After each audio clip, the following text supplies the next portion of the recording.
Pig farming in America. आखिर कैसे America सुअरों की फार्मिंग यानी कि पिग फार्मिंग करके हो रहा है मालामाल, और आखिर सुअरों को पालने के लिए कौन कौन सी चीजों का ध्यान रखना होता है। आज हम अमेरिका के एक ऐसे फार्म के बारे में बात करेंगे जहां पर लाखों सुअरों की फार्मिंग की जाती है। ये इतना बड़ा फार्म है कि वर्तमान में यहाँ लगभग 5000 से भी ज्यादा कर्मचारी कार्य करते हैं, जिनका काम सुअरों की देखभाल से लेकर अन्य चीजें तैयार करना है।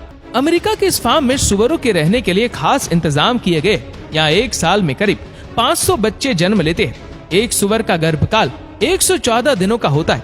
उनके बच्चे को पिगलेट कहते हैं। जन्म के बाद नवजात सुअर का वजन 3.5 से 4.5 पाउंड तक होता है। जन्म देने के बाद जब तक उनके बच्चे बड़े नहीं हो जाते तब तक उन्हें अपनी माँ के साथ पाला जाता है। नवजात सुअर का मुख्य भोजन माँ का दूध ही होता है। जब तक नवजात सुअर बड़े नहीं हो जाते हैं तब तक फार्म्स में इनकी अच्छे से देखभाल की जाती है। जब किसी नए फार्म्स में सुअरों को रखा जाता है तब वहाँ पर सबसे पहले इनकी बीमारियों की जांच होती है।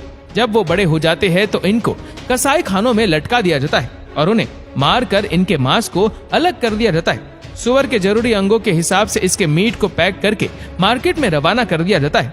अगर इनके मीट के दामों की बात करें तो इसका मीट 1000 से 3000 रुपए किलो तक बिकता है। दोस्तों, आप जानकर चौंक जाएंगे कि सुअर में से चिंगम, कुरकुरे और नूडल्स जैसी चीजें बनाई जाती है। इस वीडियो में हम आपको नूडल्स बनने के प्रोसेस के बारे में बताने वाले हैं। अब हम आपको एक ऐसे इंग्रेडिएंट के बारे में बताने वाले हैं जिसे नूडल्स में मिलाया जाता है। इसका नाम है MSG। इस इंग्रेडिएंट के बारे में बताया जाता है कि इसे बनाने के लिए इसमें सुअर की चर्बी मिलाई जाती है। MSG को नूडल्स में डालने का मकसद ये होता है कि नूडल्स का स्वाद और भी ज्यादा बेहतर हो सके। लेकिन कई कंपनियां इस इंग्रेडिएंट को मक्के और स्टार्च की मदद से भी बनाती है। लेकिन मार्केट में बहुत सी ऐसी कंपनियां हैं जो MSG को बनाने के लिए इस सुअर की चर्बी का प्रयोग करते हैं। ये कंपनियां ज्यादा मुनाफा कमाने के लिए वेस्ट सुअर की चर्बी को सस्ते दामों में खरीदती है और इसका इस्तेमाल करती है। दोस्तों, MSG का मतलब होता है मोनोसोडियम ग्लूटामेट, और अगर हम इसके साइड इफेक्ट्स की बात करें तो इसकी लिस्ट काफी लंबी है।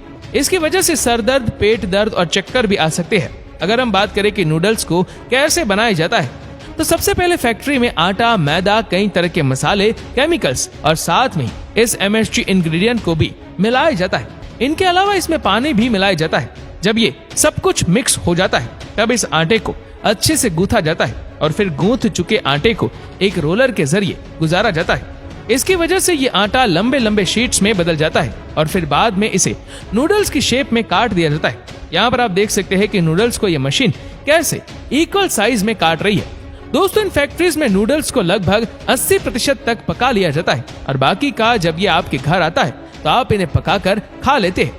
जब इतना कुछ हो जाता है तब बारी आती है इनको पैकेट्स के साइज के हिसाब से काटने की। यहाँ पर आप देख भी सकते हैं कि कैसे एक मशीन की मदद से इन नूडल्स को उनके साइज के हिसाब से काटा जा रहा है। अंत में अब बारी होती है इन नूडल्स को पैकेट में पैक करने की। ये काम यहाँ मौजूद वर्कर्स अपने हाथों से करते हैं और फिर भेज दिया जाता है इन नूडल्स को मार्केट की ओर।